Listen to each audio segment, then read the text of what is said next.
tapi belum lulus. Ya, ternyata luas sekali ilmu manajemen bisnis ini, dan semua itu terkait dengan finance sebenarnya, keuangan ya. Tapi ini hal yang menarik. Mudah-mudahan dengan ikut webinar tadi pagi itu menambah ketertarikan kalian lah untuk bergerak ya, atau berprofesi atau bergerak atau bekerja di bidang penilaian bisnis terutama. Karena saya tahu ada beberapa kakak kelas kalian sekarang itu lagi kuliah di MEP, ngambil MAPB, Manajemen Aset dan Penilaian Bisnis. Jadi bukan MAPP, Manajemen Aset dan Penilaian Properti. Ada yang penilaian properti malah lebih banyak, tapi yang penilaian bisnis nggak terlalu banyak. Dan mungkin saya sharing juga nanti terkait dengan penilaian bisnis ini kan luar biasa sekali, dan penilai bisnis di Indonesia itu yang bersertifikat itu nggak banyak, kayaknya nggak sampai 100 loh, kayaknya loh, atau ya kurang lebih 100 lah ya. Jadi luar biasa. Dan transaksi di penilaian bisnis ini bukan hanya kalau kita bayangan kita kan hanya mungkin penilaian perusahaan, ternyata kan tidak seperti tadi penilaian intangible asset, itu bagaimana menilainya, terus hak kekayaan intelektual, ya. Jadi banyak sekali bidang-bidangnya memang. Kalau bisa dikuasai semua ya alhamdulillah. Kalau nggak bisa mungkin fokus saja ya satu. Ya, jadi tadi itu menarik sekali diskusinya. Tadi saya ada lihat beberapa mahasiswa yang ikut tadi. Nggak tahu apakah paham atau tidak. Yang jelas saya lihat tadi ada Mas Tatas ya. Mas Tatas ikut tadi ya? Iya, Pak. Ngerti yang didiskusikan? Sedikit, tapi memang bermanfaat. Untuk hitung-hitungannya enggak. Ya, untuk teknisnya nggak bisa lah. Hanya dengan 2 jam memahami teknis saja nggak. Jangankan kamu, saya aja masih banyak yang lost lah begitu ya. Masih banyak yang kalau kita lihat sebagai satu kesatuan gitu, lingkaran gitu misalnya, atau sambung menyambungnya, saya aja masih banyak yang terputus tadi itu.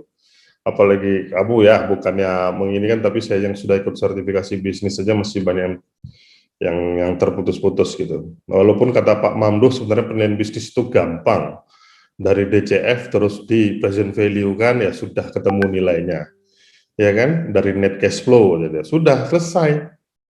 Kalau ngomongnya gampang memang Prof gitu kan, tapi teknisnya Prof nanti kan gitu.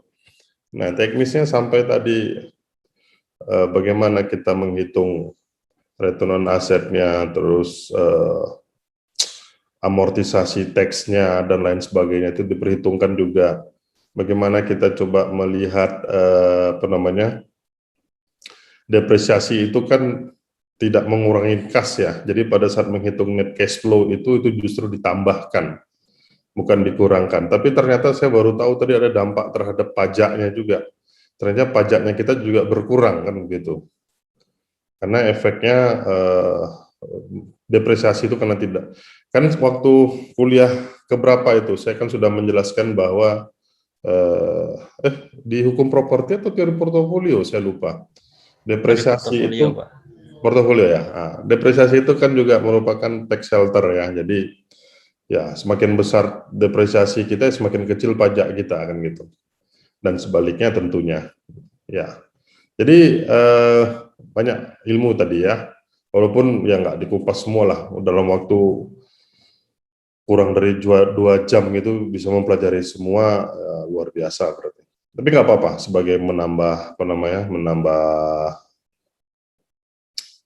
khasanah ilmu lah ya. Nanti kalau kita serius, mungkin ada yang serius di sini untuk menindaklanjuti, silakan.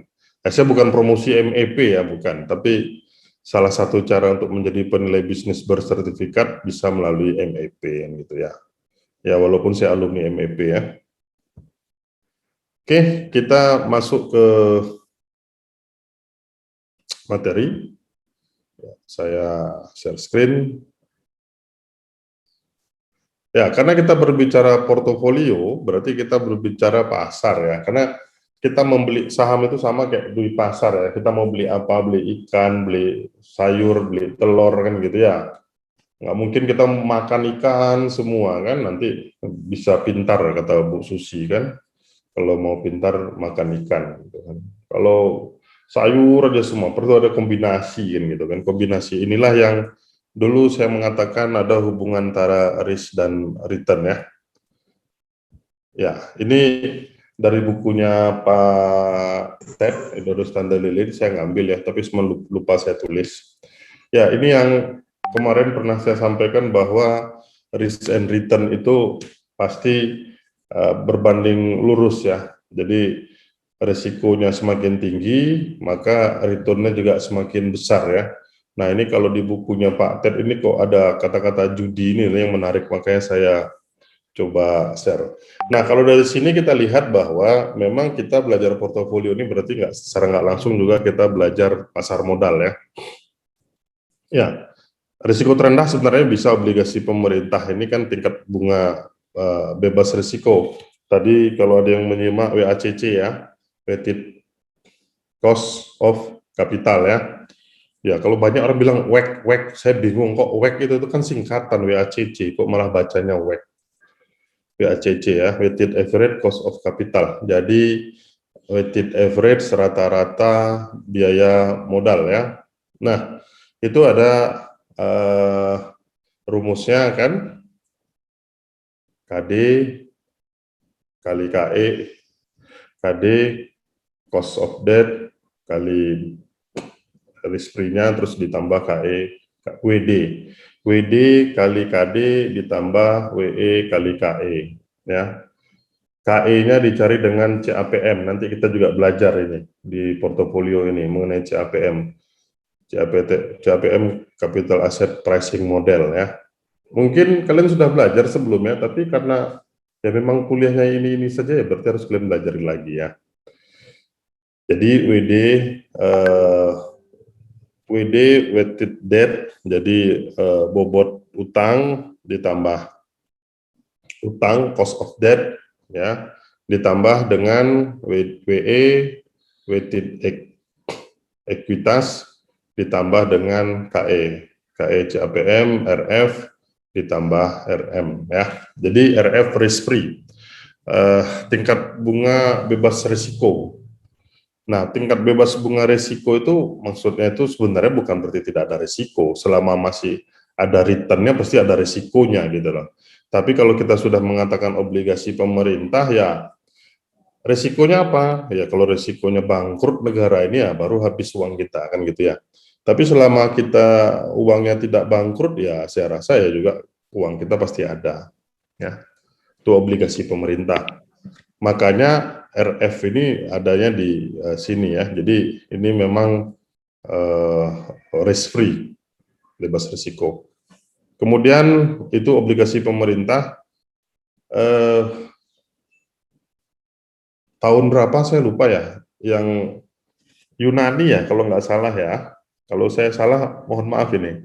Maksudnya saya udah lupa. Yunani itu kan sempat mengalami bangkrutan ya negaranya ya, jadi resesi mereka. Nah, seperti itu juga kalau negara kita resesi bangkrut baru kita hilang obligasi kita. Nah, tadi kalau Tatas nyimak ini, apa bedaan return on investment sama return of investment? Bisa jawab Tatas? Itu Pak, apa namanya? Halo, kedengeran nggak Pak? Dengar. Kalau return on itu semisal uang kita terus modal ditambah pendapatan gitu. Kalau return off itu ya pendapatannya itu doang, selisihnya gitu. Wah, kamu nih berarti nggak nyimak juga tadi. Return on itu dividen. Jadi atau bunga obligasi itu return on. Kalau return off itu kenaikan dari saham yang kita beli. Ya, itu return off. Tapi kalau return on itu bunga yang kita terima atau dividen yang diberikan dalam bentuk saham. Ya, saya juga baru tahu tadi. Ya, ternyata banyak juga yang saya belum tahu ya. Luar biasa juga tadi. Ya, jadi obligasi pemerintah, kemudian risikonya mulai naik, itu obligasi perusahaan. Kenapa? Karena perusahaan bisa bangkrut ya. Ya. Tapi risikonya tidak sebesar saham. Kenapa? Kalau perusahaan bangkrut, yang pertama-tama harus dibayar apa? Obligasi ya, utang kepada pihak ketiga. Jadi bukan saham, bukan harga nilai saham yang diberikan. Jadi kalau kita perusahaannya bangkrut, misalnya, terus dijual asetnya, maka aset-aset tersebut pertama kali yang harus digunakan adalah melunasi hutang. Nah, kemudian kalau selanjutnya itu saham ya, saham itu mulai jadi meningkat, ya. Kemudian ada opsi risiko tinggi. Jadi kalau kita mengatakan di Pak Ted mengatakan ini, ya ini investasi sifatnya. Nah kalau namanya investasi itu pasti kita mengharapkan tingkat balikan yang optimal lah, yang gitu ya. Maksudnya tidak tinggi-tinggi banget pastinya. Nah kalau sudah opsi dan kontrak berjangka, ya option and future, ya itu derivatifnya dari saham ya, turunan ya, dari ekuitas ya. Ini sudah berbentuk spekulasi dia. Kalau spekulasi ya bisa naik, bisa turun ya, itu kan namanya spekulasi. Dan yang terakhir ya judi. Nah, judi ini nggak pakai ilmu, ya kalau kalian, tapi jangan ya, maksudnya saya hanya kasih contoh ya. Nanti kalau kalian berjudi beneran kalian nanti. Dosa. Ya kalau kalian berjudi kan nggak perlu ilmu ya, ngapain ilmu-ilmunya gitu, langsung saja lah, jadi nggak ada ilmunya. Kalau yang masih di sini ini masih ada ilmunya, ini yang masih ada ilmunya gitu, tapi ini lebih bisa spekulasi. Nah, karena kita belajar hubungan return and risk ini lebih banyak di pasar modal, maka kita masuk ke pasar modal ya. Ya, pasar sekunder itu bukan pasar primer ya, jadi pasar sekunder itu telah mengalami perubahan, jadi lebih bersifat ke arah bursa ya, bursa efek ya. Perubahan besar sejak tahun 60-an, jadi institusional pasar saham sebagai akibat perubahan dari investor kecil menjadi investor besar ya. Perubahan dan peraturan pemerintah, regulasi, inovasi, termasuk kemajuan teknologi. Dulu pasar bursa itu pertama kali BEJ ya, Bursa Efek Jakarta, kemudian Bursa Efek Surabaya. Nah saat ini menjadi Bursa Efek Indonesia, BI ya. Jadi tidak ada Bursa Jakarta, Bursa Surabaya lagi tidak ada sepertinya. Sepertinya loh, karena saya udah nggak lama mendengar itu ada Bursa Efek Surabaya. Jadi disatukan di Bursa Efek Indonesia. Nah, sistem perdagangan pasar atau lokasi ya. Jadi kita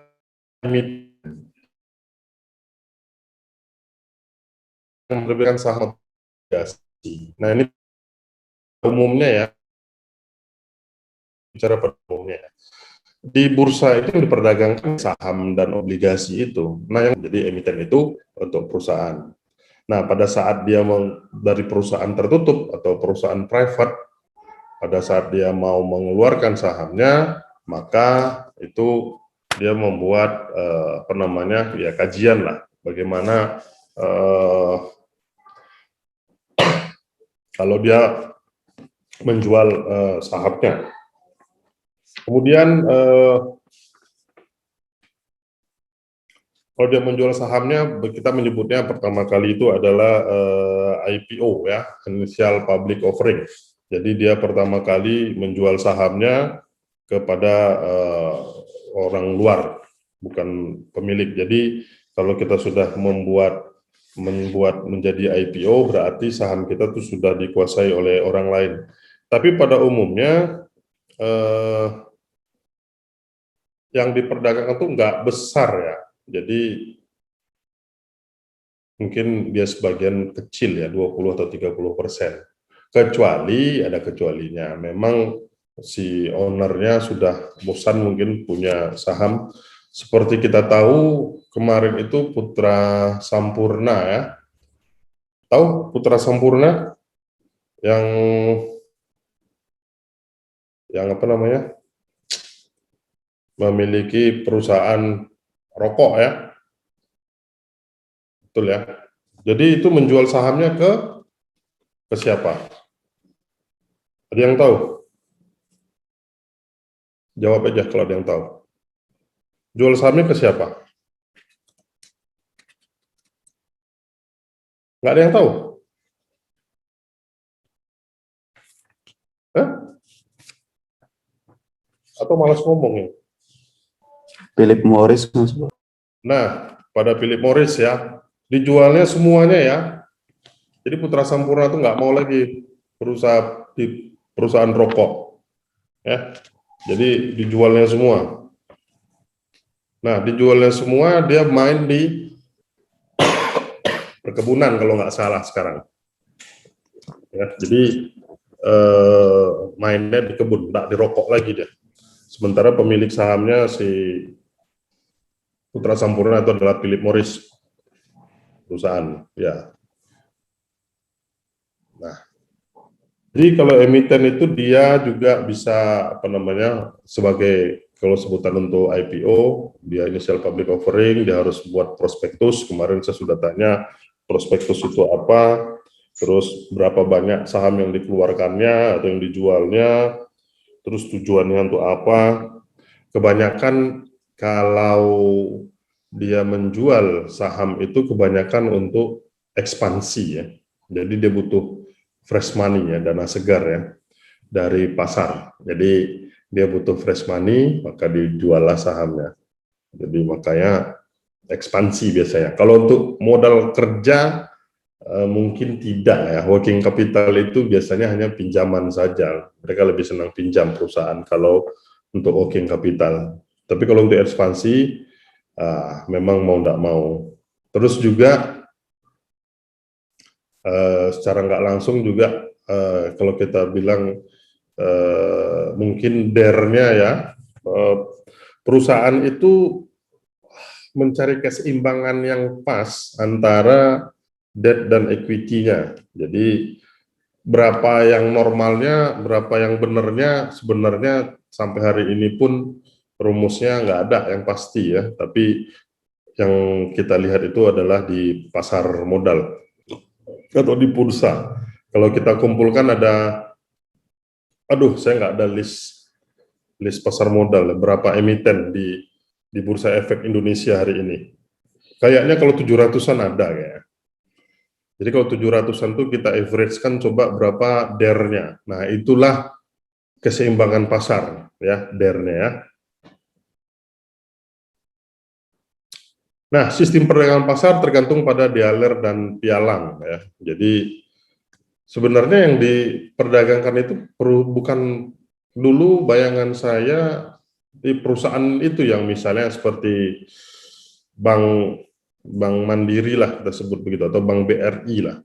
Bank BRI yang jual beli saham, ternyata enggak gitu loh. Jadi jangan kalian salah makna ya. Di sana di bursa itu yang jualan itu ya dealer dan pialang ini sebenarnya. Pialang adalah entitas atau kesatuan usaha yang bertindak sebagai agen investor yang ingin melaksanakan pesanan. Jadi pialang tidak mengambil posisi apapun dalam perdagangan ini. Jadi pialang itu pialang saham ya, jadi broker juga sebenarnya intinya. Ya, jadi tidak beli langsung. Ya. Nah, kemudian ada dealer. Dealer itu entitas atau kesatuan usaha yang mau dan siap untuk membeli sekuritas untuk kepentingannya sendiri maupun untuk dijualnya lagi ya. Jadi bisa untuk disimpan dia, bisa juga untuk dijual, dipesan, disimpan ya. Itu tergantung perusahaannya ya. Jadi lebih banyak seperti Dana Reksa ya, Dana Reksa itu salah satu dealernya itu. Nah, Bursa Efek, kita berbicara Bursa Efek. Bursa Efek ini organisasi formal yang telah disahkan ya. Kalau di Indonesia itu memang Bursa Efek Jakarta dan Bursa Efek Surabaya itu sudah disatukan menjadi Bursa Efek Indonesia. Jadi ini formal ya, di bawah ya aturan pemerintah dia. Didaftarkan perusahaan yang mendaftar memenuhi persyaratan yang diajukan oleh bursa, di mana perusahaan ingin mendaftarkan saham mereka sejak Agustus 96 pendaftaran saham lebih dari satu bursa telah diizinkan. Nah, jadi intinya Bursa Efek itu ya pasar ya sebenarnya yang didirikan oleh pemerintah. Kalau terkait dengan pialang tadi atau broker tadi, ya ini broker itu ada yang full service broker, jadi mereka semuanya mengelola, ya tinggal bagi-bagi fee saja. Kemudian discounted broker, jadi hanya rekening dan eksekusi pesanan dan membeli dan atau menjual, jadi dia membeli atau menjual gitu ya. Dan terakhir diskon broker, jadi menyediakan layanan di antara layanan yang disediakan oleh kedua jenis pialang. Jadi broker itu perantara sebenarnya. Nah, kalau lokasi perdagangan saham pasar pertama, saham terdaftar diperdagangkan pada Bursa Efek di mana saham terdaftar. Jadi misalnya, saya nggak tahu kalau yang lain ya, tapi kalau yang karena saya kan juga kerja di manajemen kesehatan. Yang saya tahu misalnya seperti kemarin,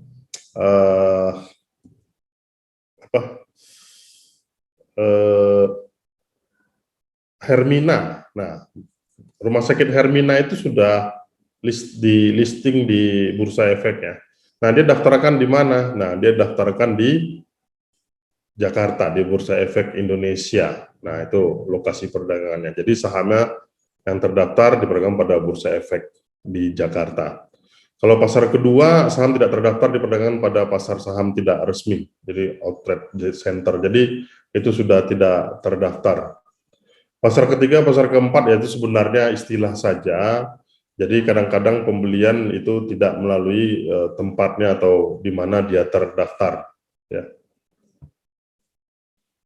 Pasar saham tidak resmi merupakan pasar di mana dilakukan perdagangan saham terdaftar, saham tidak terdaftar, dan obligasi oleh lebih dari satu pelaku pasar.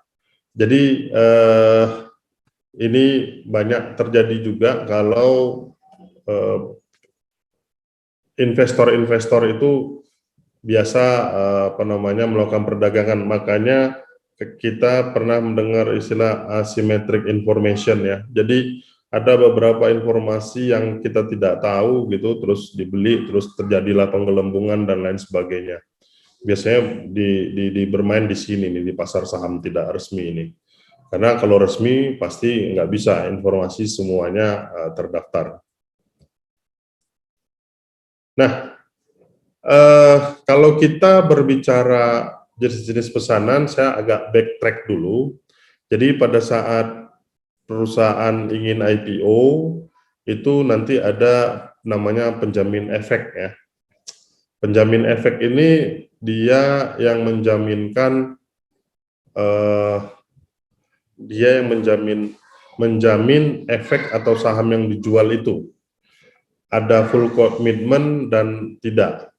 Full commitment itu begini, misalnya ya Hermina tadi ya, misalnya.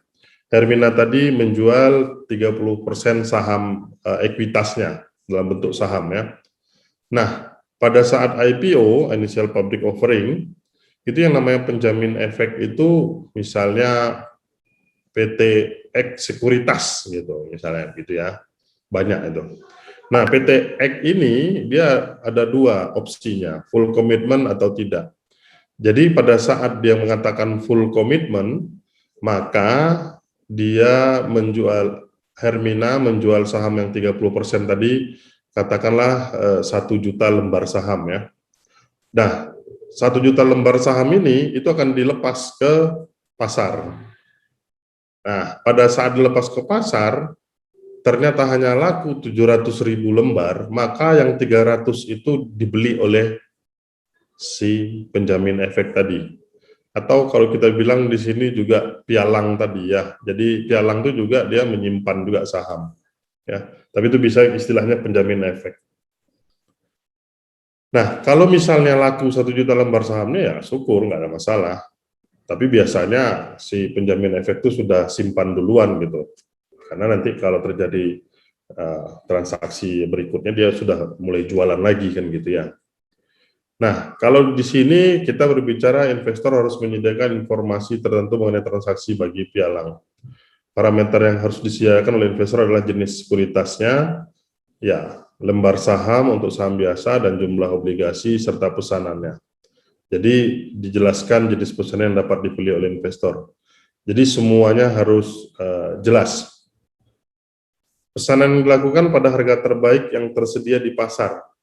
Kita tidak mengatakan harga yang tinggi atau kita tidak mengatakan harga yang rendah. Karena kalau kita berbicara saham, fluktuatifnya sangat tinggi ya. Apalagi kalau saham-saham gorengan, kalau kita bilang tuh saham-saham gorengan itu, jadi yang harga sahamnya tuh lebih mahal mungkin permen mungkin ya, lebih mahalnya ya mungkin loh. Karena masa ada saham yang harganya cuma Rp25, Rp100 gitu kan. Ya tapi itu saham-saham gorengan biasanya. Nah ini yang biasanya yang di pasar itu digoreng terus kiri kanan. Tapi kalau sudah harga sahamnya 18.000 per lembar atau bahkan 30.000 per lembar, gimana mau gorengnya per lembar? Sementara kalau beli kan nggak bisa per lembar ya, satu lot. Nah, kemudian harga terbaik adalah harga penawaran beli tertinggi dan penawaran jual terendah. Terendah di sini atau tertinggi di sini ya tergantung siapa yang lihat. Ya, kalau dari sisi investor berarti apa? Berarti kalau dia beli lebih tinggi, maksudnya dia itu si investor lain yang bukan pemiliknya ya pasti dia mau. Tapi kalau misalnya dia yang nggak punya, dia yang mau beli, pasti dia pengen yang rendah. Dan sebaliknya. Sama saja lah supply demand ya. Nah, kalau pesanan terbatas, ini merupakan pesanan bersyarat. Jadi kalau kita lihat ini hanya dilaksanakan jika batas harga atau harga yang lebih baik dari diperoleh. Jadi kalau kita lihat di sini nggak bisa full, jadi harus dijelaskan dulu pembatasannya. Jadi ini kalau yang terbatas ini sahamnya dapat dibelinya pada harga yang ditentukan atau yang lebih rendah. Pesanan jual terbatas mengindikasikan sahamnya dapat dijual pada harga ditentukan atau pada harga tertinggi. Jadi kalau terbatas ini sudah ditentukan bahwa jual belinya harganya sudah dipatok, lebih dari itu nggak bisa lagi. Tapi saya lihat jarang ya ini dilakukan. Dulu waktu saya kuliah di MM, saya tertarik sekali dan saya ikut juga, tapi lama-lama saya nggak tertarik di pasar saham. Pesanan berhenti atau dengan kata lain stop order. Stop order untuk membeli menyatakan bahwa pesanan tidak dilaksanakan hingga mencapai harga yang diinginkan. Ya, ini jenis-jenis pesanan aja ya terhadap pialang ya. Maupun nanti kita melalui dealer. Dealer itu yang punya, jadi dia menyimpan, kemudian pialang juga sebenarnya kalau di sini dituliskan dia tidak, tapi sebenarnya pialang itu juga menyimpan saham juga pada saat dibelikan. Ya. Ini silakan dibaca saja, ini sudah jelas. Nah, pesanan yang berhubungan dengan ukuran, jadi kalau di Indonesia dulu sebelum 2013 itu satu lotnya 500 lembar saham. Kalau sekarang sih satu lotnya 100 lembar. Saya coba googling, ya setiap tahun saya googling, maksudnya kalau saya ngajar ini jangan sampai salah juga saya. Saya coba googling tadi masih 100 lembar saham ya. Jadi satu lot itu 100 lembar saham. Jadi kalau per lembarnya Rp1.000, ya berarti kita harus keluar uang 100.000. Ya. Kalau kalian mau beli saham sekarang ini, ya memang kalau saham tuh mau nggak mau kita harus lihat pergerakannya ya. Nah apalagi kalau kita sudah mengkombinasikan investasi. Kalau kita sudah mengkombinasikan investasi, berarti kita mau lihat industrinya. Kalau kita sudah lihat industrinya, lihat risiko industrinya. Seperti saat ini misalnya ya, industri pariwisata lagi jeblok gitu loh. Berarti pada saat sekarang ini itu kita posisinya membeli atau menjual saham kalau kita punya ya. Misalnya kita punya nih saham yang terkait dengan pariwisata. Apakah kita beli atau jual sekarang kan gitu. Atau kita punya perusahaan tambang. Di media beberapa hari yang lalu, saya lupa tepatnya, itu harga batu bara terbaik sejak 2018. Ya, jadi dari 2018, 2019, mungkin 2020 tuh turun terus, sekarang udah mulai naik lagi gitu kan. Nah, ini jadi, nah mungkin naik juga sahamnya. Kenapa? Ah, itu tadi. Sebenarnya seminar tadi itu juga kita bisa dapat ilmunya. Return on investment atau return of investment. Tergantung sebenarnya. Kita mau yang on atau mau yang off. Kalau kita mau yang on, ya berarti seperti kalau kita beli saham, nah kita dapat dividen. Kalau misalnya harga jual naik, berarti laba naik tidak? Ini coba saya stop share dulu, saya pengen diskusi ini. Ya, tolong diaktifkan videonya. Ya.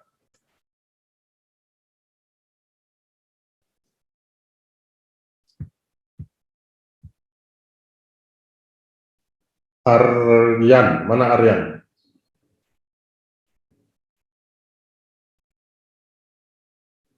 Aryan, mana Aryan?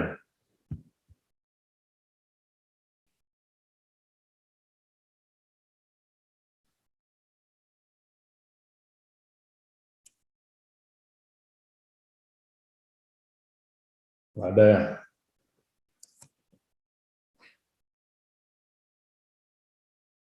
Aryan Risaldi. Iya, Pak. Hmm. Dengeran nggak, Pak? Hah? Dengeran nggak? Dengeran? Iya. Ya. Kalau kita kan berbicara teori portofolio, kita berbicara investasi kan, kita dan berbicara investasi tidak di satu jenis investasi. Iya. Kalau kita, maksudnya satu jenis investasi itu mungkin bisa satu, misalnya saham, tapi kita juga nggak mungkin naruh di saham semuanya, ya. Misalnya kita mengkombinasikan industri tambang dan pariwisata. Nah, apa kaitannya kalau misalnya kemarin disebutkan bahwa ya 1-2 hari yang lalu lah saya lupa tepatnya, harga jual batu bara terbaik sejak 2018. Kamu kalau selaku investor pemilik saham perusahaan tambang, apa yang ada di dalam kepalamu?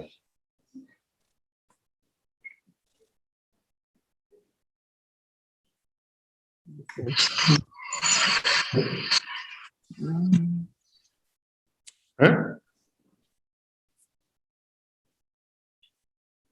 Halo, Aryan, dengar nggak suara saya? Iya, Pak. Nah, Kalau apa tadi kalau harga saat ini harga saat terbaik gitu ya, Pak? kamu misalnya punya saham satu perusahaan tambang, satu perusahaan pariwisata, ya kan, industrinya. Nah, kemudian beberapa hari yang lalu dapat ada berita di media massa menyebutkan bahwa nilai harga jual batu bara itu terbaik sejak 2018. Nah, di dalam pikiranmu itu apa?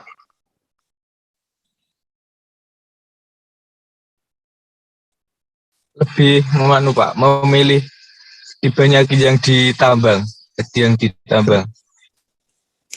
Ya, oke. Tadi makanya saya singgung sedikit seminar online tadi yang kita berbicara return on sama return off. Saya tidak berbicara penilaian investment aset intangible asset, tidak. Saya berbicara teori portofolio ini.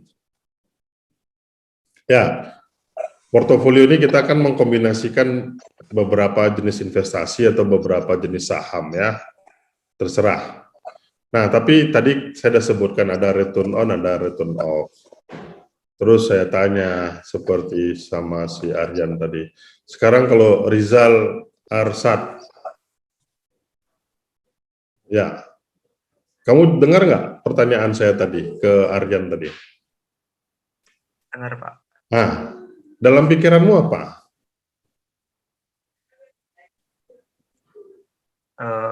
Menjual, Pak. Iya, kenapa dijual?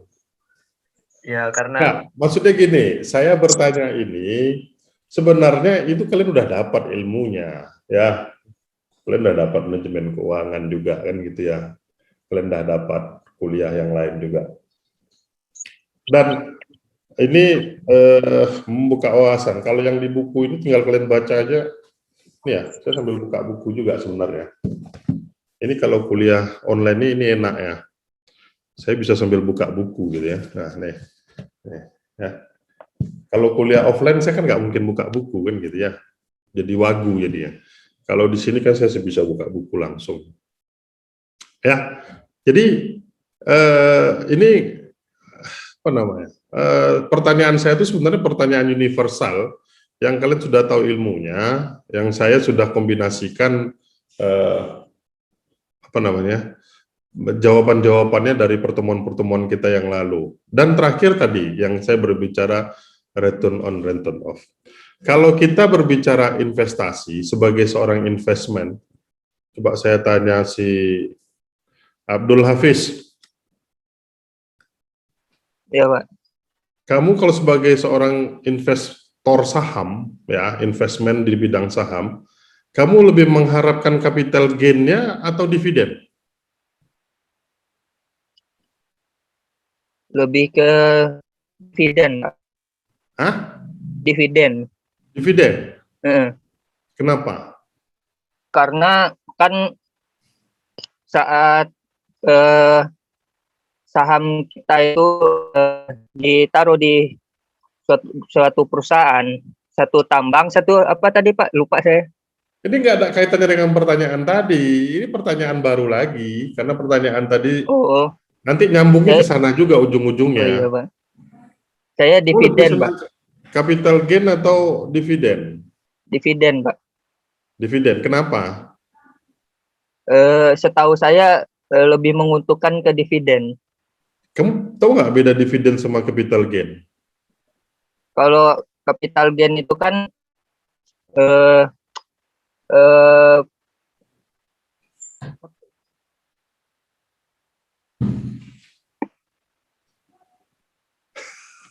Udah. lupa. Nggak usah cari di internet. Udah. Saya coba tanya yang lain lagi nih. Naidisya Azahra, Iya, Pak. sama pertanyaan saya. Kamu capital gain atau dividen? Kalau saya dividen, karena kalau dividen itu saya lebih familiar dibanding kapital.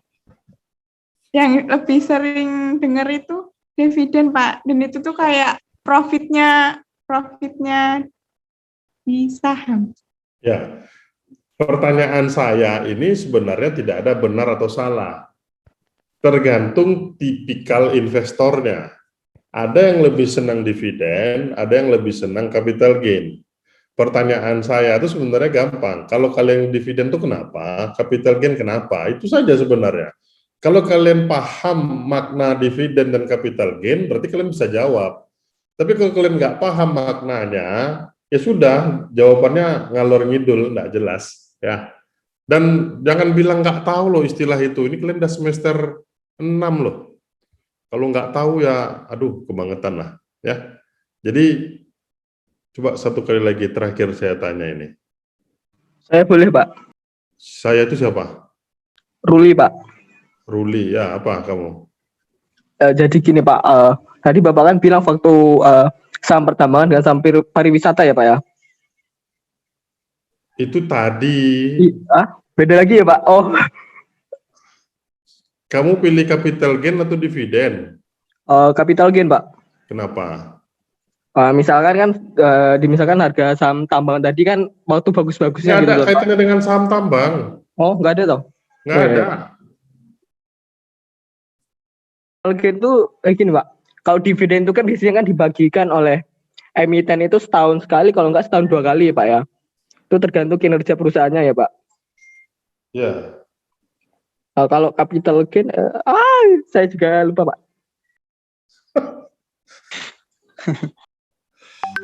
itu sama dengan tadi. Tatas, kamu bisa jawab nggak? Bapak aja yang jawab, Pak. Nggak bisa jawab Bisa. kamu? Itu sama dengan return on sama return off tadi. Itulah tuh. Oh, Dividen sama selisihnya. capital gain. Istilahnya aja berbeda. Kalau dividen itu berarti pengembalian atas investasi kita, return on. Kalau capital gain, kita beli 1.000, besok dijual 1.200, 200 itulah off-nya. 200 itulah capital gain-nya. Ya. Nah, tadi makanya saya katakan, tidak ada yang benar atau salah.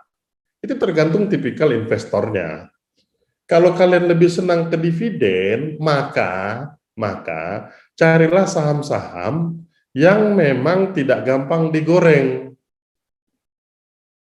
Ya, karena kalau gampang digoreng, jantungan nanti kalian. Beli 100 rupiah, tahu-tahu malam turun jadi 95. Jangan bilang ini ya, jangan bilang, kan cuma 5 rupiah Pak. Iya, 1 lembar. Kalau kita punya 5.000 lembar, kalau kita punya 5 juta lembar, ya. Tapi itu nggak ada salah dan benar. Kalau memang lebih mengharapkan dividen, maka carilah saham-saham yang tidak gampang digoreng. Ya. Nah, kemudian baru ke pertanyaan saya selanjutnya tadi. Kalau bagaimana kalau di salah satu industri itu nilai jualnya meningkat, contohnya tambang tadi. Nah, baru saya sambungkan lagi pertanyaannya. Itu kalian kalau sebagai investor, ini kan kita belajar teori portofolio ya. Kalau makanya saya bilang, kalau yang belajar di buku ini kalian baca aja selesai urusannya. Tapi makna-makna di balik-balik itu yang perlu kita pelajari. Ya. Kalau kalian misalnya punya 2 jenis saham, satu perusahaan pariwisata, satu perusahaan tambang. Perusahaan pariwisata sekarang ini kita lihat saja lah, nggak usah jauh-jauh deh perusahaan pariwisata, Garuda Indonesia saja lah, itu kan sudah listing di bursa itu, ya. Perusahaan penerbangan di industri pariwisata dia.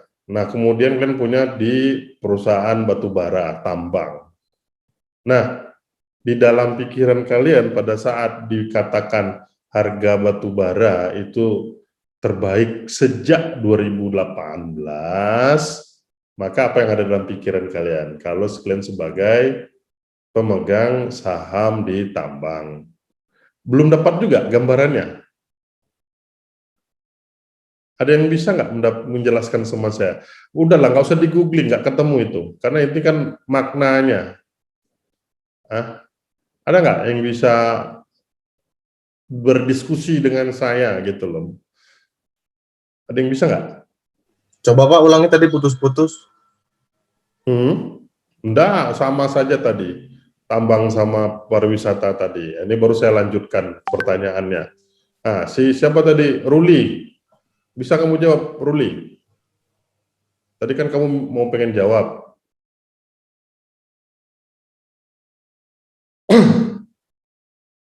Nah, mana si Rulinya? Hilang. Halo Pak, gimana Pak? Itu, udah, kamu jawablah. Apa yang kamu ingin jawab tadi? Oh, yang tadi saham tambang sama dengan saham pariwisata tadi ya Pak ya? Kalau saham tambang kan misalnya hari ini lagi harga baik-baiknya ya Pak ya? Harga saham atau harga apa? Ya, harga saham tambang tadi kan misalkan lagi bagus-bagusnya atau tahun ini misalkan gitu ya Pak ya? Kalimat saya bukan gitu tadi. Gimana Pak? Lupa tadi Pak. Harga jual batu bara terbaik sejak tahun 2018. Ya. Bukan harga saham loh saya bilang. Nah, di dalam pikiran kalian sebagai investor, itu apa? Itu pertanyaan saya. Nggak paham juga pertanyaan saya, sudahlah, nggak apa-apa lah. Iya Pak, Pak. Ya, berarti kan gini, kalau misalnya kalian mengatakan balik nanti ceritanya nggak jauh-jauh kok sebenarnya. Kalau harga jual batu bara terbaik sejak 2018, dalam pikiran kita apa? Berarti revenue-nya meningkat nggak? Meningkat, Kak. Meningkat nggak perusahaan itu? Meningkat. Iya. Kalau meningkat perusahaan revenue-nya meningkat, profitnya meningkat nggak? Meningkat. Ya. Kalau profitnya meningkat, kemungkinan besar pembagian dividen meningkat nggak? Meningkat. Ya sudah, selesai. Kalau pembagiannya besarnya meningkat, berarti kira-kira sahamnya naik nggak? Naik, Pak. Naik, udah. Ada yang baru nggak? Ada yang baru nggak dari cerita saya ini? Maksudnya kalian baru tahu, gitu ya? Nggak ada kan, sama kan? Cuman nggak tahu nyambungnya, itu saja. Nggak ada yang baru kok saya jelaskan ini. Ya. Saham perusahaan IPO dia Rp1.000 per lembar, ya IPO-nya loh ya. Dan kemudian ada perusahaan penjamin efek menjamin 1.000 per lembar. Pada saat dilepas ke pasar primernya ya, pasar yang utama, ternyata itu menjadi 1.300, ya sudah, dia dapat untung. Tapi kalau menjadi 800, maka yang 200-nya itu ditanggung sama penjamin efek, ya. Nah, kemudian dijual di pasar sekunder. Itu harganya bisa jadi 1.500, bisa menjadi 700. Itu perusahaan nggak dapat lagi uangnya, ya. Itu investor-investor aja yang bermain sudah. Dia nggak dapat uang lagi. Dia cuma jual misalnya 1 juta lembar saham dengan harga Rp1.000. Berarti dia dapat cuma 1 miliar, sudah selesai. Kemudian di pasar sekunder itu diperdagangkan oleh pialang, investor dan lain sebagainya. Mau harganya 10.000 sekalipun, ya, harga 10.000 itu perusahaan nggak dapat. Atau jangan-jangan kalian mengira, ada yang masih mengira nggak, jujur saja. Saham yang diperdagangkan di pasar itu misalnya saham BCA dapat duitnya gitu. Masih begitu nggak pikirannya? Iya, Pak. Saya iya. Ya nggak apa-apa, Iya, jujur Pak. aja. Begitu, Pak. Makanya kalian bingung. Nggak ada urusannya lagi, ya. Siapa? Kecuali kalau ada insider trading, makanya ada dibilang insider trading kan, membeli dari dalam, atau kemudian ada asymmetric information, ya. Jadi saham itu tiba-tiba naik harganya tinggi, maka di stop sama OJK, ya Bapak PAM ya kalau dulunya ya, Badan Pengawas Pasar Modal. Kalau sekarang kan OJK. Atau tiba-tiba turun terus itu belum tentu kinerja perusahaan jelek. Bisa jadi loh ya. Ini kita nggak tahu. Maksudnya probabilitasnya kemungkinannya banyak sekali. Bisa jadi memang sengaja diturunkan, kemudian dibeli lagi oleh perusahaannya. Dia mau delisting misalnya. Kalau dia mau delisting, itu kan ngapain dia beli mahal-mahal? Dia dulu jual 1.000. Kalau bisa saham dia tuh harganya cuma 100 sekarang. Udah dia di delisting kan, dibelinya lagi sahamnya dari pasar. Sudah kumpulkannya. Tapi mekanismenya ya kalau seperti yang ikut seminar tadi, saya ini jadi Prof Mamduhnya lah. Ngomongnya gampang gitu ya. Nanti teknisnya yang susah itu ya. Nah, teknisnya silakan pelajari ya. Tapi kalau kita lihat ini si Jufri ini ngapain suara burungnya diperdengarkan ini. Ya. Jadi itu banyak variasinya ya. Nah, jadi kalian jangan pernah berpikir saham BCA terus diperdagangkan BCA yang menjagangin gitu, enggak. Itulah, itu tempat jual beli saham itu emitennya tuh enggak ngefek lagi. Cuman emitennya ya itu tadi harus ngikutin aturan main. Ya. Jadi kalau mau memilih antara capital gain atau dividen itu bukan salah benar ya. Itu kita lebih senang mana. Kalau orang lebih senang capital gain, pasti dia beli saham-saham yang gorengan lah. Tapi kalau dia beli capital gain, ya itu nggak saham gorengan. Ya, Oke, ada yang ingin ditanyakan? Mau nanya Pak, Ya, siapa? Yin. Yin. Ya kan tadi tuh Mana antara videomu Yin? Ya. Tadi itu apa? tadi kan suruh milih antara dividen sama capital gain. Nah, Ya. menurut Bapak itu tuh antara dividen sama capital gain itu lebih menguntungkan yang mana? Tergantung tipikal investornya, nggak ada yang untung ruginya. Jadi kalau kan udah jelaskan tadi, kalau dividen, pembagian dividen itu pada umumnya sekali setahun ya. Ya, sekali setahun pada umumnya. Bisa jadi sekali 2 tahun. Bisa jadi sekali 5 tahun. Kalau kalian googling saja, skripsi atau tesis atau mungkin disertasi mungkin ya, pengaruh kebijakan dividen dengan harga saham. Wow, keluar banyak loh. Brrr. Ya. Baru diumumkan saja, biasanya diumumkan itu nanti kita akan membagi dividen yang berasal dari misalnya 30% keuntungan ya. Kita kalau lihat laporan keuangan dari laba rugi terus dia masuk ke neraca masuknya ke Yin, kamu tahu nggak kalau laba rugi itu masuk ke neraca dia mana? Gimana Pak? Laporan laba rugi itu Ya. masuknya nanti laba atau ruginya tuh terus ke neraca masuknya kemana? Tahu nggak? Ke neraca masuknya ke yang modalnya. Ya, ke modal, ke ekuitas gitu. Jangan Ya, bilang ke ekuitas. bilang ke ekuitas ya. Nah, baru diumumkan saja ya, itu sudah naik itu biasanya harga sahamnya. Nah, kalau kamu katakan, Pak, mana yang bagus? Yang dividen atau capital gain? Tergantung investornya. Tidak ada salah dan benar di sini. Kalau kita bermain sukanya jangka pendek, ya investasi jangka pendek, maksudnya di bawah 1 tahun, itu pasti suka yang capital gain. Ya. Karena dia tidak mengharapkan dividen. Jadi beli saham hari ini 100 rupiah, tunggu sebulan 2 bulan atau seminggu 2 minggu, ya naik jadi 120 rupiah, jual, selesai. Atau sebaliknya, ya kalau misalnya dia dividen, maka dia akan memikirkan jangka panjangnya. Kalau dia memikirkan jangka panjangnya, ya berarti dia lebih senang ke dividen. Ya. Jadi kalau saya mengatakan pilihan mana nggak ada yang benar dan salah ya. Tergantung mau apa ya.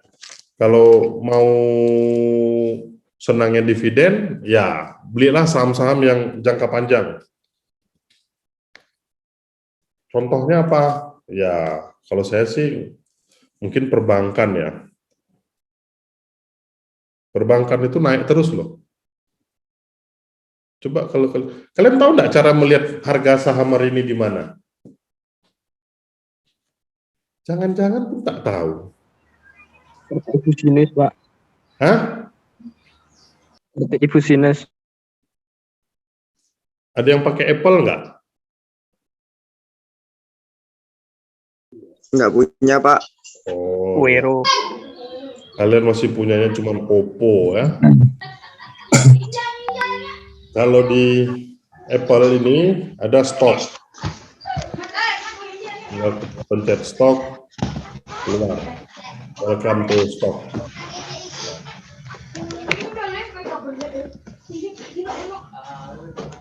Kemudian ini JKSE ada, nggak tahu kalian bisa lihat apa enggak, Jakarta Stock Exchange.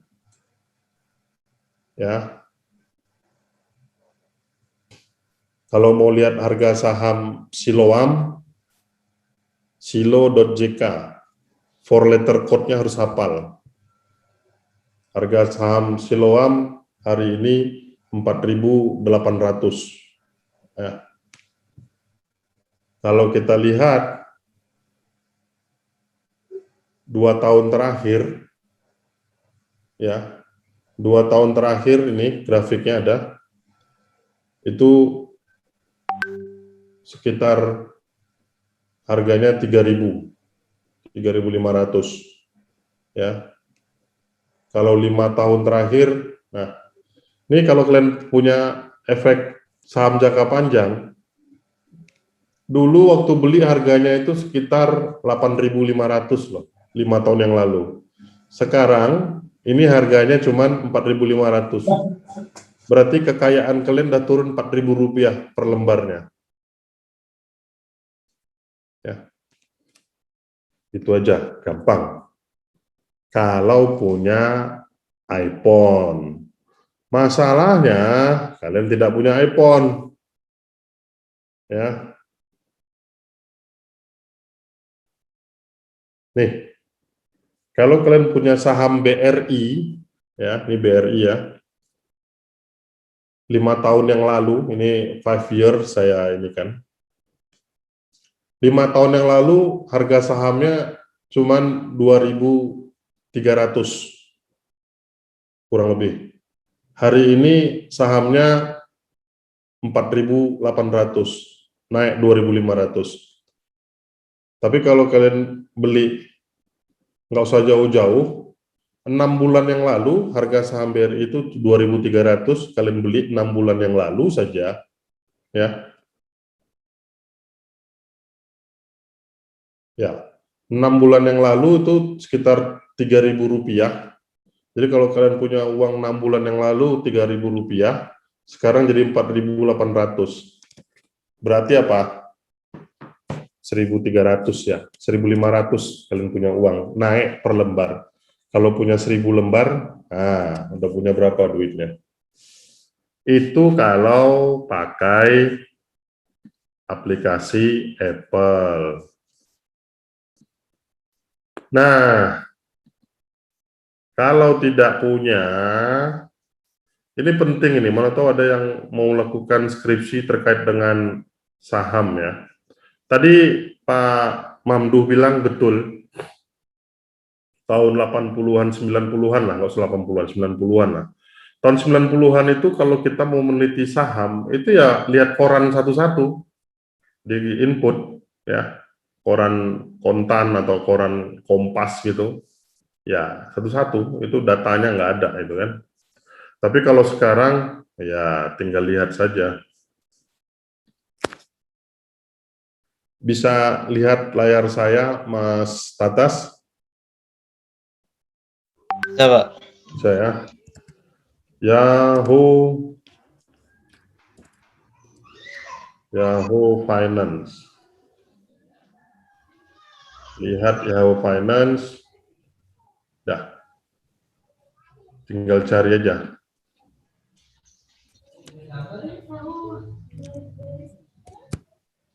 Jakarta.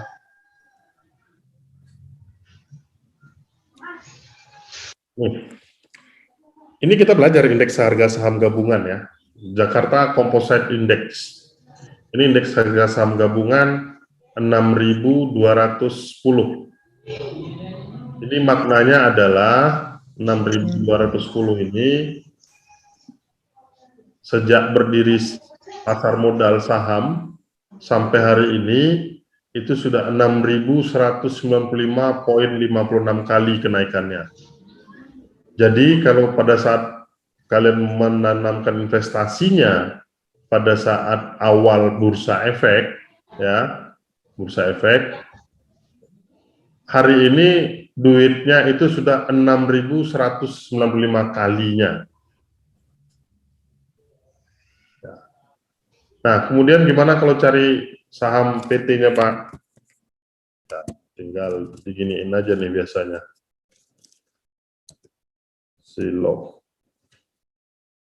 Silo.jk. Ya, saya cuma hafal yang rumah-rumah sakit ya. Ini 4.800 tadi. Ini Siloam kita cek 5 hari terakhir, average 1 bulan terakhir turun, 6 bulan terakhir ya turun. Year to date itu maksudnya 1 tahun ya, 1 tahun pada tanggal yang hari ini, gitu. 1 tahun, 5 tahun, maksimal dari 2013. Jadi kalau kalian beli dulu 2013 harganya 10.000 per lembar saham, hari ini tinggal 4.800, berarti sudah kurang duitnya. Nah, itu contoh gambaran kalau kalian mau melakukan portofolio, mana yang mau dipilih. Nah, ini lihatlah hari-harinya ini. Saya bilang, saya dulu tertarik, nggak tahu sekarang malas. BBRI.JK, ini Bank Rakyat Indonesia. Ya, ini 1 hari, ini 5 hari, 1 bulan, nih 6 bulan. Kalau dulu 6 bulan yang lalu kalian beli saham, per lembarnya cuma 3.000 perak, Bank Rakyat Indonesia. Hari ini udah 4.700. Ya, ini nggak saham gorengan ini. Saya nggak tahu, saya nggak hafal 4 letter code-nya. Mungkin dicoba yang lain itu SRAJ. Di rumah sakit juga nih.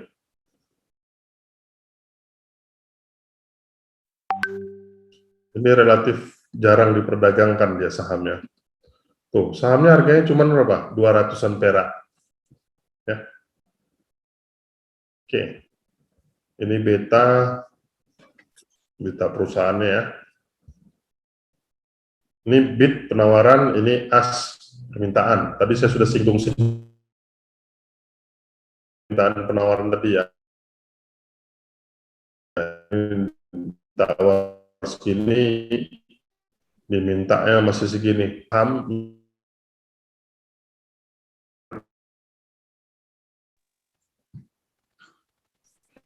Jadi beli yang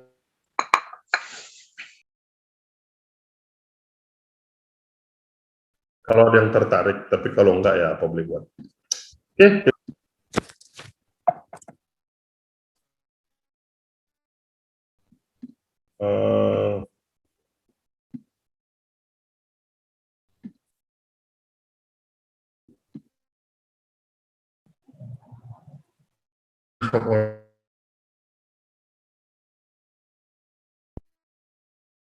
Aku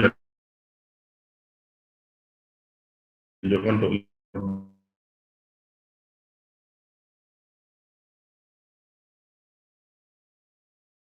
memiliki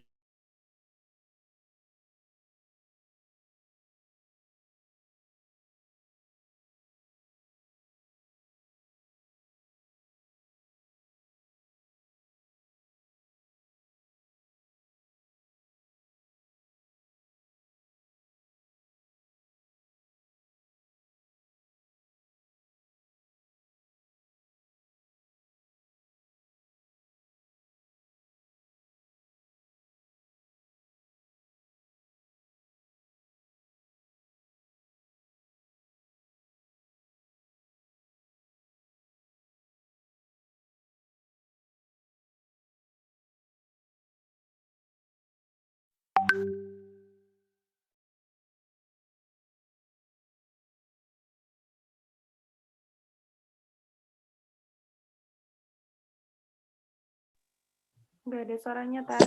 Ya, hilang Mbak, Pak Yus. Hilang. Udah dengar suara saya? Masih putus-putus, Pak. Kuotanya mungkin, Pak. Lah ya, kuotanya mungkin ya. Iya. Kota Mas Nabi minimal. Apple-nya digadain, Pak. Lupa saya beli kuotanya ya.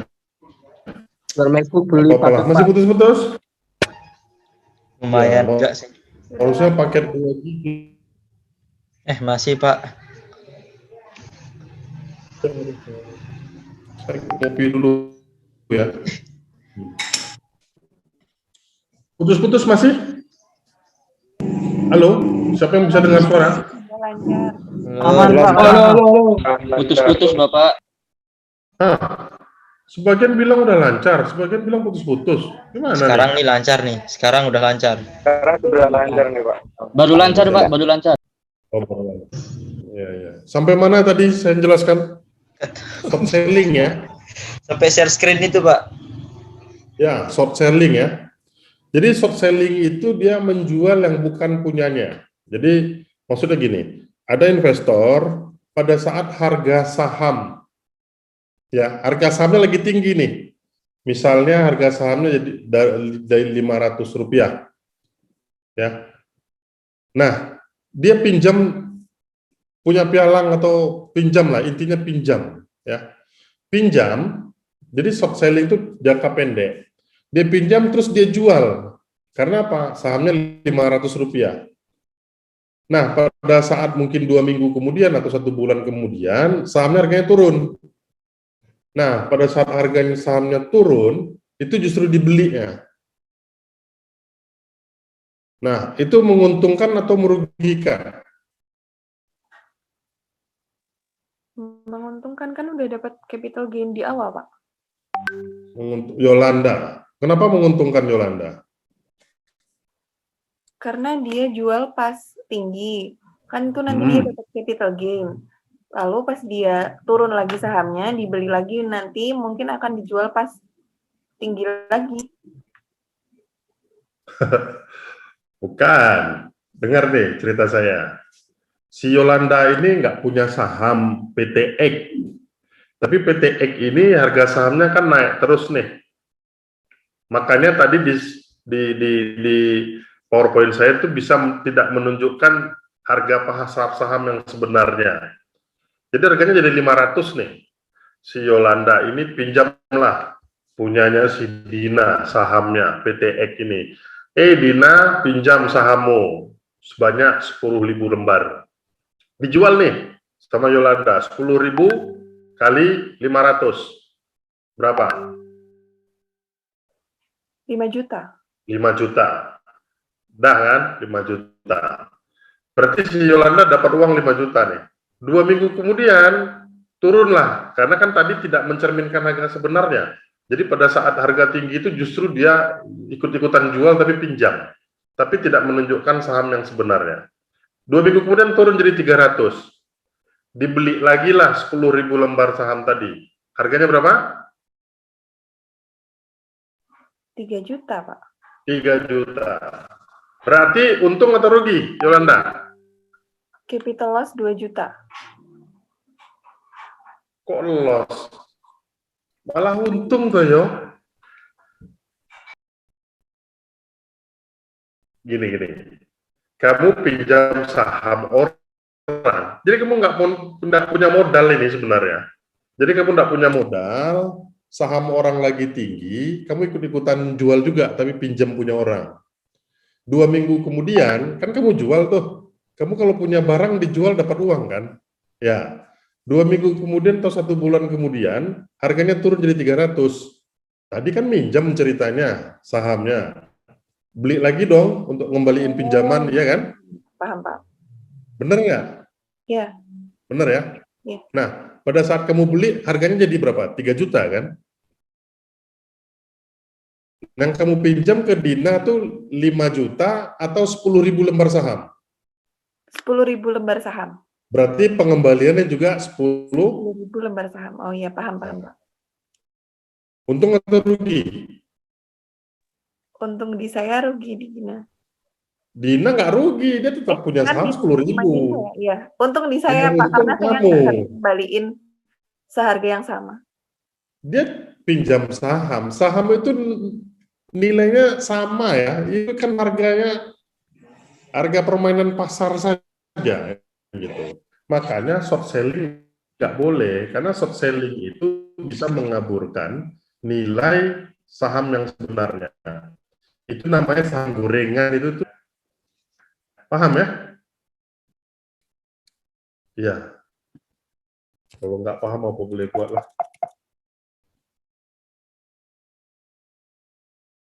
Halo, suara saya putus lagi ya?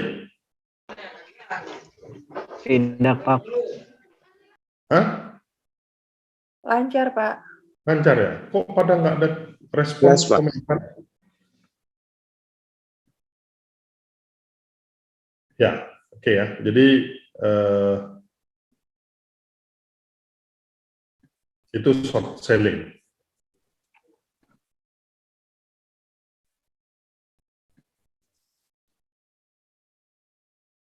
Jadi short selling ini menyebabkan harga saham tidak mencerminkan keadaan yang sebenarnya.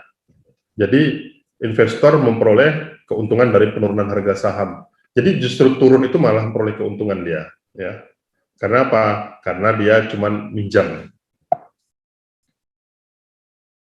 Larangan disebut test rules dengan memperlakukan short sales hanya dapat dengan jika ya harga jual saham lebih tinggi dari harga perdagangan terakhir, tidak ada perubahan harga dari harga perdagangan ya. Jadi ini short selling.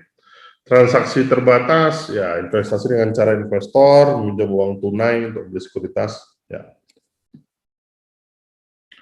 Suku bunga call money ya interbank call money kalau di antara bank, kalau bank itu biasanya pinjam uang dengan bunga uang dengan bunga interbank call money. Jadi itu biasanya ini bunga-bunga yang apa namanya sudah ditentukan rate-nya. Ya. Pesanan dealer sebagai pelaku pasar sekunder membantu memberikan kestabilan pasar, menyediakan informasi, menyediakan jasa sebagai pelelang tertib dan jujur. Yang saham ya, dia punya saham, jadi dia simpan. Nah ini indeks bursa, tadi saya sudah bahas sedikit. Indeks itu ada LQ45 dan lain sebagainya. Ini penimbangan berdasarkan harga per lembar saham yang sama untuk semua perusahaan tanpa melihat nilai pasar atau harga sahamnya. Ya, ini antara ekuitas ya. Oke, jadi saya bahas indeks dulu sedikit supaya lebih apa namanya lebih dapat gambaran yang komprehensif.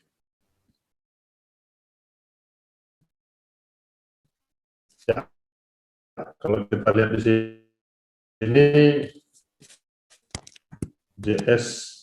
JKSE.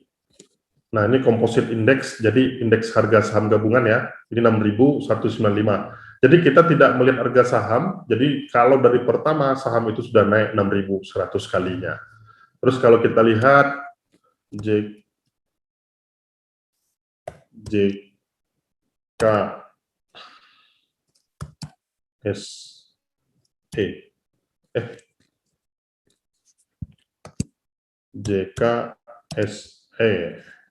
Kalau kita lihat LQ45 ini saham-saham yang transaksinya rajin ya. Ya. Ini blue chipnya lah, yang sering diperdagangkan itu 938 kalinya. Jadi ada kenaikan terus.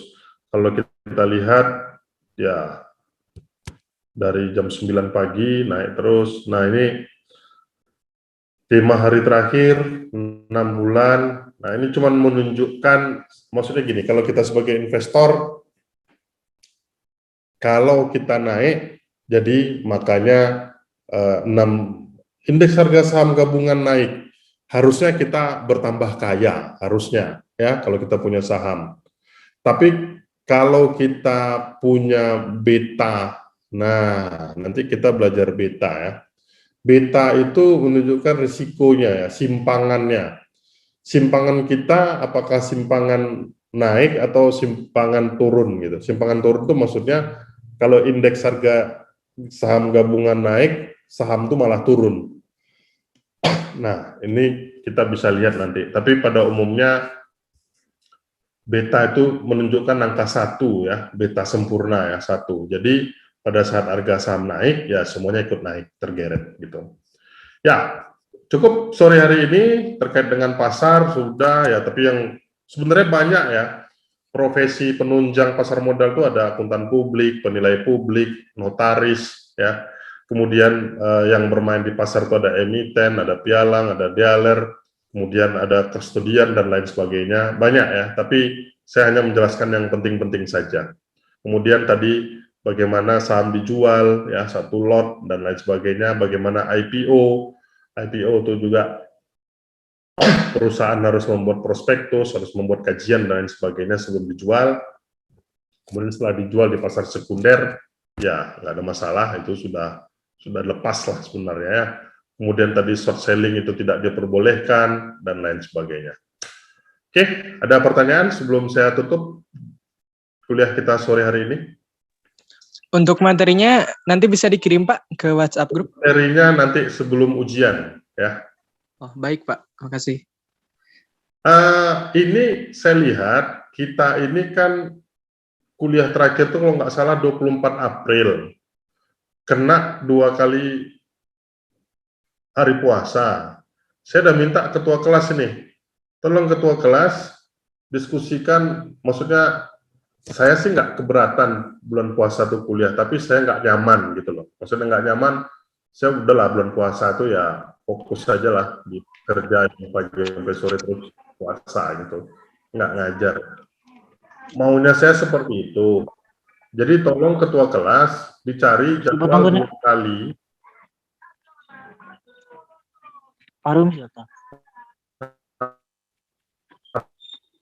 Kapan mau dipadatkan? Ya karena kalau saya lihat tanggal kita kuliah ini sekarang tanggal 27, pertemuan kita yang ketiga ya. Kemudian tanggal 3, tanggal 10, ya. Kemudian tanggal 17 dan tanggal 24. 17 April kita, ya insya Allah sudah puasa ya. 17 April dan 24 April itu sudah puasa. Jadi saya pengen puasa nggak ada kuliah. Ya, nggak terganggu lah. Apalagi kalau puasa juga jadwal sore begini, pasti nggak nyaman untuk semua pihak ya. Ya, bukan nggak nyaman itu, apalagi kalau yang pengen beli aneh-aneh gitu. Alasan anak kos lah, inilah, itulah kan gitu ya. Kalau di rumah mungkin tidak ada orang tua yang menyiapkan, tapi kalau kos-kosan siapa yang mau makan? Ya. Saya tolong dibantu Mbak Lutfi, Tatas ya? Ya, dibantu. Halo? Halo? Ya Halo. Pak, putus-putus suaranya Pak. Bisa dengar saya? Oh, putus-putus. Ya sudah, nanti tolong nanti saya cek. Oke, saya akhiri kuliah kita sore hari ini. Tolong diaktifkan videonya semua. Kalau enggak aktif ya apa boleh buatlah. Halo, Mas Tatas bisa dengar suara saya nggak? Bisa sekarang Pak. Bisa ya? Ya udah. Oke. Bisa kok, Pak. Ya. Saya akhiri ya kuliah kita sore hari ini. Tolong ketua kelas cari 2 kali jadwal pertemuan sebelum puasa ya. Hari Minggu pun nggak apa-apa. Yang penting bulan puasa nggak kuliah. Itu kalau saya. Kalau kalian nggak tahu. Ya. Apa kayaknya Pak. Saya akhiri pertemuan kita sore hari ini. Terima kasih atas apa namanya nih kuliahnya sore hari ini. Tetap jaga kesehatan, jangan sampai kena COVID, karena kalau kena nggak nyaman. Saya sudah kena masalahnya. Baik, terima kasih atas perhatiannya. Assalamualaikum warahmatullahi wabarakatuh.